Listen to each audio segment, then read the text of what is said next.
राधे राधे भक्तों।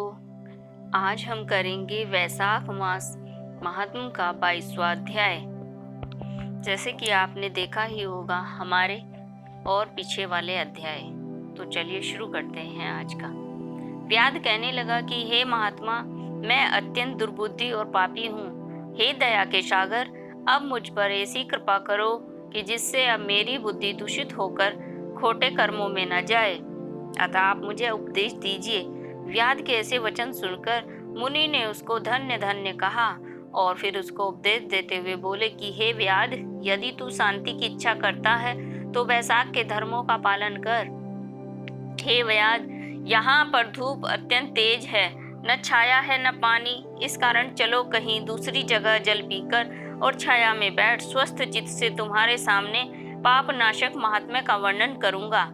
व्याध हाथ जोड़कर कहने लगा कि यहाँ से थोड़ी दूर पर एक निर्मल सरोवर है, जहाँ फलों से लदे हुए अनेक कैथ के वृक्ष हैं। वहाँ निश्चय ही चित्त प्रसन्न होगा। व्याध की यह बात सुनकर शंख मुनि उनके साथ चल दिए और थोड़ी दूर जाकर उन्होंने देखा कि निश्चल ही एक निर्मल सरोवर है। मुनि ने उस सरोवर में स्नान किया, फिर देव पूजन कर व्याध के लिए आए हुए श्रमनाशक मीठे कैथ के फल खाए। तत्पश्चात व्याध कहने लगा कि हे महात्मन, यदि आप मुझ पर कृपा करो तो यह बताइए कि यह कौन सा कर्म करने से मुझे व्याध जैसी बुरी योनि मिली और फिर आपको सत्संग हुआ। मुनि हंसकर कहने लगे कि तुम शाकल नगर में वेद पाठी ब्राह्मण थे। तुम्हारा नाम स्तब्ध और गोत्र श्रीवत्स था। एक वेश्या से तुम्हारा प्रेम था। उसी से संगति दोष से हमने नित्य कर्मों को त्याग दिया और शूद्र के समान रहने लग गए। इस प्रकार तुम्हारे आचरणहीन होकर धर्म का त्याग किया। परंतु तुम्हारी स्त्री तो अत्यंत रूपवती थी, तुम्हारी और वेश्या की सेवा किया करती थी। तुम दोनों पलंग पर सोते और वो नीचे सोती, तुम्हारे पैर धोया करती और तुम दोनों को आज्ञा का पालन किया करती थी। वेश्या के मना करने पर भी वह पतिव्रता वेश्या सहित तुम्हारी सेवा किया करती थी। एक दिन तुमने भैंस का दूध और मूली खाई तथा तिल भी खाए। इस अपथ्य भोजन से तुमको दस्त और वमन होने लगे और फिर दारुण भगंदर हो गया।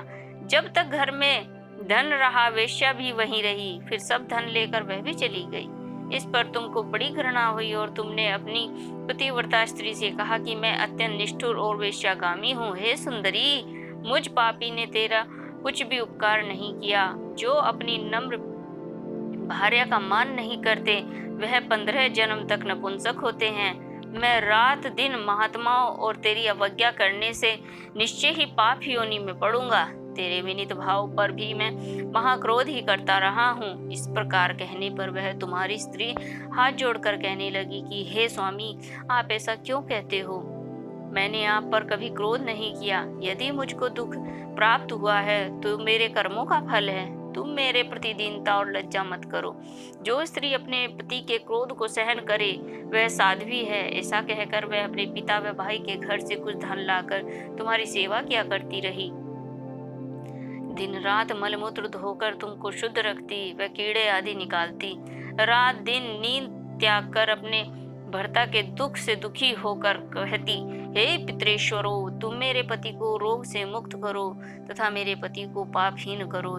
तब देवता वैशाख में गर्मी के मारे संध्या समय तुम्हारे घर आए। उनको देख तुम्हारी स्त्री कहने लगी कि अब मेरे घर वैद्य आ गए हैं। अब इनके द्वारा मेरे पति का रोग नष्ट अवश्य दूर होगा। तब तक वैद्यों ने मुझको ठग लिया। उनके चरण धोकर तुम्हारी स्त्री ने अपने सिर पर वह चरणोदक छिड़क लिया। फिर महात्मा को गर्मी से व्याकुल देख शरबत पिलाया। फिर दूसरे दिन प्रातः वे महात्मा चले गए। उधर तुमको सन्निपात हो गया और जब तुम्हारी स्त्री ने तुमको त्रिकुटा पिलाया तो तुमने उसकी उंगली को काट लिया। तभी मेरे दांत भिज गए और उंगली तेरे मुख में रह गई। इसी अवस्था में तुम्हारी मृत्यु हो गई और उसी वेश्या के ध्यान में तुम्हारे प्राण निकल गए। अब तुम्हारी स्त्री अपना कंगन बेचकर ईंधन लाई और तुम्हारी चिता के साथ ही वह भी सती हो गई। इस प्रकार सती होने तथा वैशाख में शरबत पिलाने व चरणोदक सिर पर छिड़कने से वह सदगति को प्राप्त हो गई। यद्यपि तेरे सब पाप नाश हो गए थे, परंतु अंत समय वेश्या का ध्यान करने से तूने व्याध के घर में जन्म ले लिया। इसी कारण तू सदा हिंसा में लगा रहता है।